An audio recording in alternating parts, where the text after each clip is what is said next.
நம்ம விரும்பினா யார் மேலேயும் குற்றம் செலுத்தலாம், இல்ல ஒருத்தர் மேல குற்றம் சொல்லலாம்.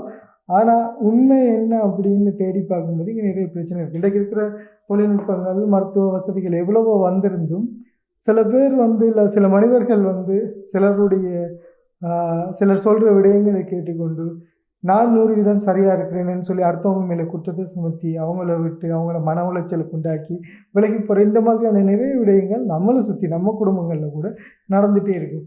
ஸோ, எந்த ஒரு விஷயத்துக்கும் ஒரு பக்கம் தான் நியாயம் விசாரித்து தீர்வு சொல்லணும் அப்படின்னு 2 பக்கமும் தேடி பார்க்கணும்.